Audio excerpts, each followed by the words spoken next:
বাসি বিরিয়ানি খেয়ে ৩ ভাই বোনের মৃত্যু। সন্দেহ বিরিয়ানির ভিতর কিছু একটা ছিল। শরীয়তপুরের জাজিরায় বাসি বিরিয়ানি খেয়ে মঙ্গলবার সৌরভ ৬ এবং খাদিজা ৫ বছরের নামের ২ শিশু মারা যায়। তারা মোলাই ব্যাপারীকান্দি গ্রামের শওকত দেওয়ান এবং আইরিস বেগম দম্পতির ছেলে মেয়ে।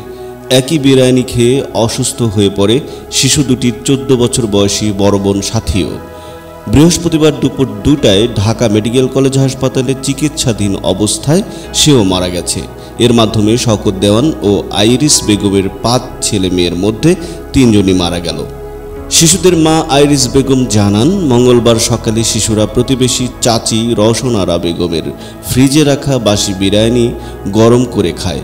ওই সময় চাচিও তাদের সঙ্গে বিরিয়ানি খান। খাবার পর থেকেই চাচি রওশন আরা বেগম এবং শওকত দেওয়ানের ৩ ছেলে মেয়ে অসুস্থ অনুভব করে। রাতে অবস্থা গুরুতর হলে অসুস্থদের জাজিরা উপজেলা স্বাস্থ্য কমপ্লেক্সে নিয়ে আসা হয়। হাসপাতালে আনার পরই দায়িত্বরত চিকিৎসক রোগীদের প্রাথমিক চিকিৎসা দিয়ে অবস্থা আশঙ্কাজনক হওয়ার দ্রুত ঢাকায় উন্নত চিকিৎসার জন্য নিয়ে যেতে বলেন। ঢাকায় নেয়ার পথেই সৌরভ এবং খাদিজা মারা যায়। অসুস্থ সাথীকে ঢাকা মেডিকেল কলেজ হাসপাতালে ভর্তি করা হলে তার শারীরিক অবস্থার উন্নতি হয়েছে বলে জানিয়েছেন তার পরিবার। তবে বৃহস্পতিবার দুপুরে চিকিৎসাধীন অবস্থায় সাথীও মারা যায়। বিষয়টি খাবারের বিক্রিয়া নাকি অন্য কিছু, এ নিয়ে এখন চলছে গুঞ্জন। মারা যাওয়া শিশুদের ফুফা বাদশাহ মাতবর বলেন, গতকাল পর্যন্ত এ বিষয়ে আমাদের কোনো সন্দেহ ছিল না, তবে এখন মনে হচ্ছে এর ভিতরে কিছু রয়েছে।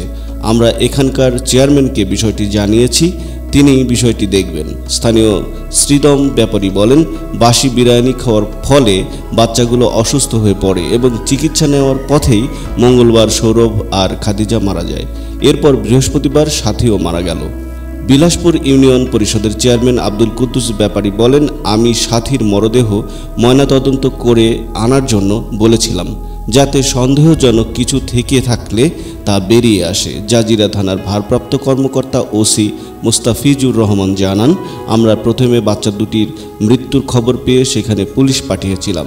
অভিযোগ পেলে প্রয়োজনীয় আইনগত ব্যবস্থা গ্রহণ করা হবে বলে তিনি বলেছেন।